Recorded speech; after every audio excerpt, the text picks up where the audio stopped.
My name is Chantel Thompson. As Dr. Pickron-Davis mentioned, I am the National President-elect of the Student National Medical Association. The Student National Medical Association is the largest student-run organization in the United States that is completely dedicated to the needs of underrepresented minority students.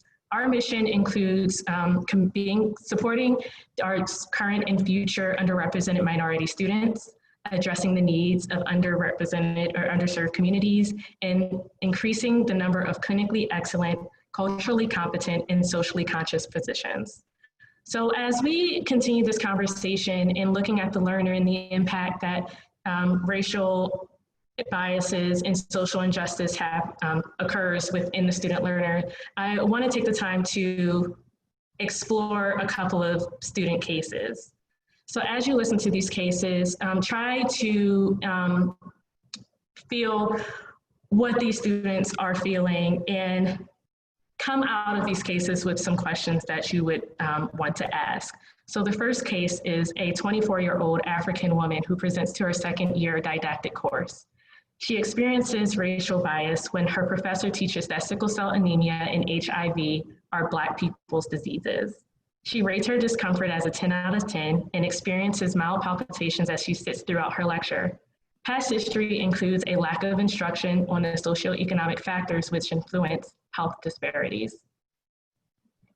Our second case is a 29-year-old Black woman who complains of and experiences anxiety following an encounter with her professor who tells insensitive jokes about Black patients and women. She attempts to provide insight to the professor with no relief. Instead, she is told that students these days are just too sensitive.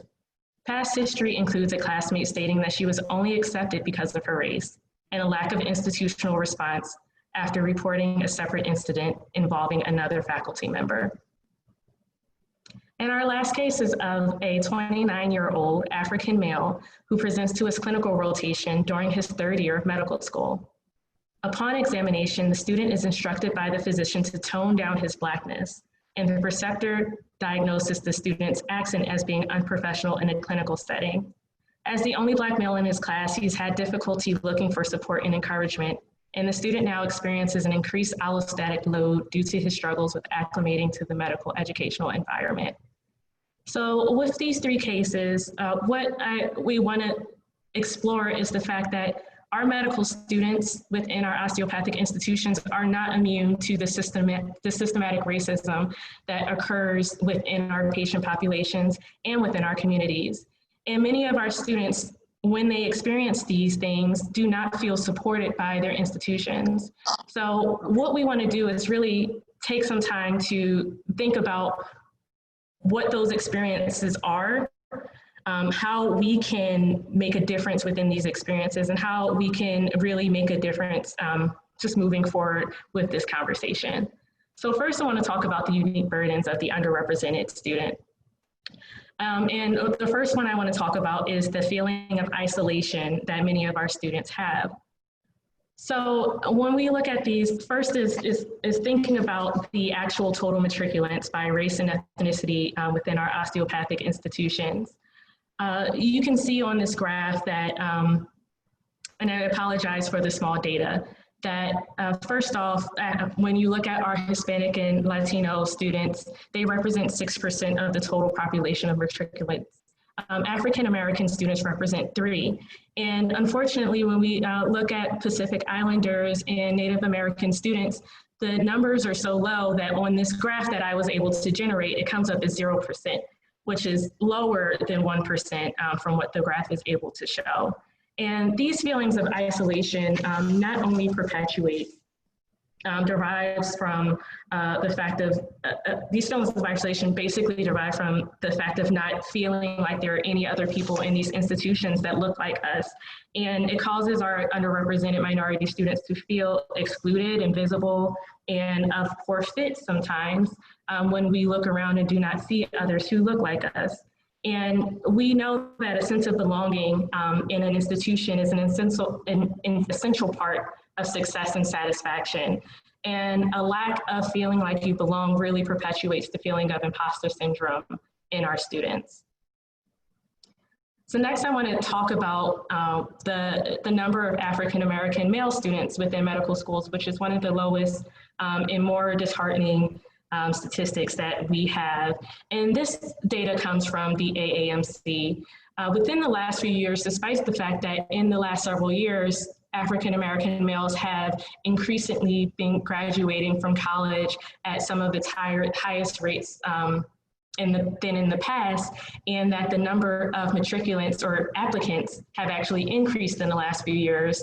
The number of matriculants actually are at as low as it was in 1978, which makes us question, why is it that we are not accepting these students into the school?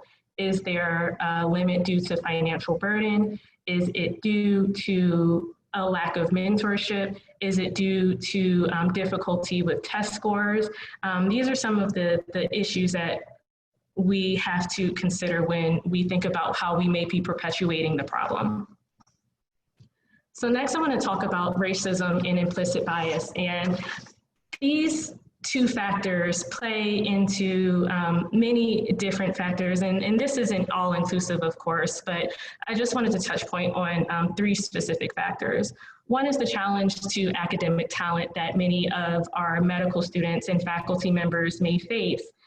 For example, in the case that I mentioned of the student who was approached and told that she was only accepted due to her race. Those challenges to academic challenge make students have to feel like they have to perform doubly as well, and it increased that allostatic burden and that anxiety that students feel. In addition, we experience microaggressions and stereotypic threat.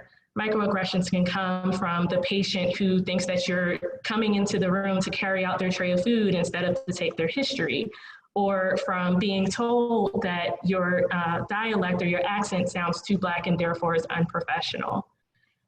And lastly are the incidents of implicit bias that can occur within the selection process. And I mentioned in this particular slide a couple of studies, one that showed that in AOA, which is an honor society for specifically that is for allopathic medical students, that although stratified for USMLE stores and having the same background in community service, Black students are accepted into AOA at a much lower rate than white students and as well as Hispanic students. And below that, this particular study looks at the applications for residency and the language that is used by deans when they are presenting students to these residency programs. And it found that Black applicants are more likely to only be described as competent, while white applicants are more likely to be described as stand out, having ability, or outstanding. So these aren't things that many of our deans or professors or those who are in charge of our selective process may think about, but it is something that we need to be prepared for. So last is the minority tax. And for those who are underrepresented minorities themselves, they understand what the minority tax is. It is the additional responsibilities and challenges that are placed on our minority students and faculty that is used in the name of diversity. This tax can come in the expectation to assist in diversity efforts, the additional mentorship that's expected, the inequities that come from the selection processes, as I mentioned in the past slide, and the racism and isolation that they feel. And all of those create an additional burden on top of the burden that comes from just being a medical student as well. As medical students, we all want to perform at our best so that we can present ourselves at the top of our class with consideration for residencies, and then for medical students, they want to do the same to come into medical school. So when you add all these extra loads, it is an additional tax that these students are feeling. And this isn't to say that we should turn away those efforts, but we do need to make sure that we are looking at our students who, in this case, I would like to look at as the patient as some additional background and in the history of what's really making up the issues that we face. So now I want to think about the fact of institutional racism, and all of us to think, are we an institution of racism? How are our medical institutions perpetuating systemic racism and social injustice? And there are many factors that can happen. It can be due to the misrepresentation of medical students and pre-medical students, as well as faculty and staff when it comes to recruitment. It can come within our curriculum that can sometimes be seen as lacking cultural responsibility or being honed in a race-based instruction. It can be due to the poor mechanisms for bias and discrimination reporting and the lack of bias and microaggressions training that we give to our faculty, staff, and students. And also it can be looked at the lack of ODIs, or Office of Diversity and Inclusions, and the lack of safe spaces that our students feel that they have within the institution.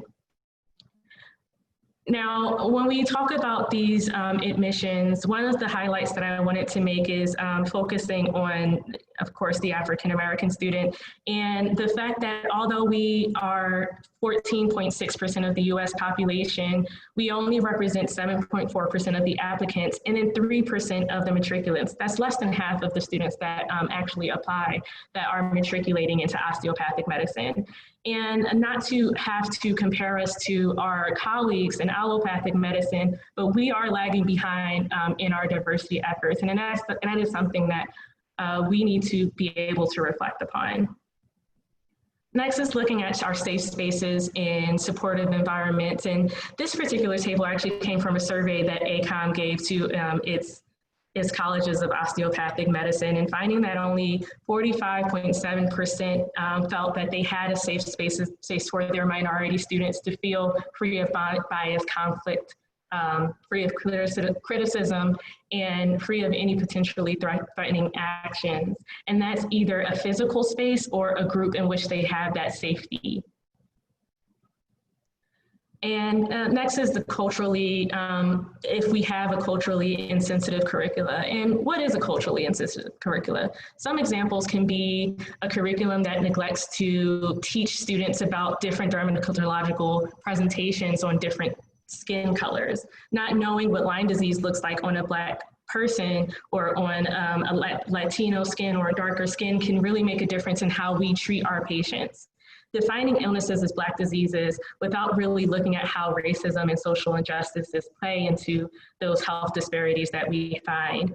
Utilizing race-based medicine, such as the coefficient of GFR for Black skin, which has been found years ago in recent studies to not have a true scientific basis, but we still use it and we still teach it.